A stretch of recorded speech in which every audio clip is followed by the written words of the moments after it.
There's a table on page 26 which consists of your balance sheet, and one of the entries on the balance sheet is under assets, central bank liquidity swaps, which shows an increase from the end of 2007 from $24 billion to $553 billion and change at the end of 2008.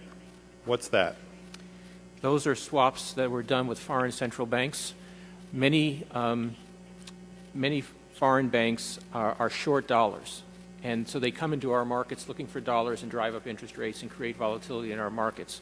What we have done is, with a number of major central banks, like the European Central Bank, for example, we swap our currency, dollars, for their currency, euros. They take the dollars, lend it out to the banks in their jurisdiction. That helps bring down interest rates in the global market for dollars. And meanwhile, we're not lending to those banks, we're lending to the central bank. The central bank is responsible for repaying us. So who got the money? To financial institutions in Europe and other countries. Which ones? I don't know. $500 billion and you don't know who got the money? The loans go to the central banks, and they then put them out to their institutions to try to bring down short-term interest rates in dollar markets around the world. Well, let's start with which central banks got the money. There are 14 of them, which are listed in our, I'm sure they're listed in here somewhere. All right, so who actually made that decision to hand out $1 trillion that way, $500 billion? Who made that decision? The Federal Open Market Committee. Okay, and was it done at one time or in a series of meetings? A series of meetings. And under what legal authority? We have a long-standing legal authority to do swaps with other central banks. Do you happen to know anything? It's not an emergency authority of any kind. Anything specific about it? Do you know the... My counsel says Section 14 of the Federal Reserve Act.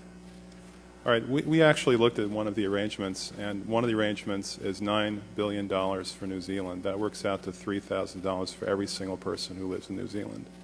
Seriously, wouldn't it have been better to extend that kind of credit to Americans rather than New Zealanders?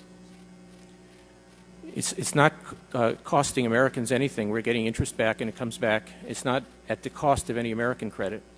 We are extending credit to Americans. Well, wouldn't it necessarily affect the credit markets if you extend $500 billion in credit to anybody? We are lending to all U.S. Financial institutions in exactly the same way. Well, look at the next page. The very next page has the U.S. dollar nominal exchange rate, which shows a 20% increase in the U.S. dollar nominal exchange rate at exactly the same time that you were handing out $500 billion to foreigners. Do you think that's a coincidence? Yes. All right. Well, the Constitution says, no money shall be drawn from the Treasury but in consequence of appropriations made by law. This money is not drawn from the Treasury. Let's talk about that. Do you think it's consistent with the spirit of that provision of the Constitution for a group like the FMOC to hand out $500 billion to foreigners without any action by this Congress? Congress approved it in the Federal Reserve Act. When was that? Quite a long time ago. I don't know the exact date. 100 years ago? The original act is 1914, I believe. I don't know whether this provision was in 1914 or not, but the Federal Reserve Act was in 1913. All right, and at that time, the entire gross national product of this country was well under $500 billion, wasn't it? I don't know. Is it safe to say that nobody in 1913 contemplated that your small little group of people would decide to hand out $500 billion to foreigners? This particular authority has been used numerous times over the years. Well, actually, according to the chart on page 28, virtually the entire amount that's reflected in your current balance sheet went out starting in the last quarter of 2007, and before that, going back to the beginning of this chart, the amount of lending was zero to foreigners.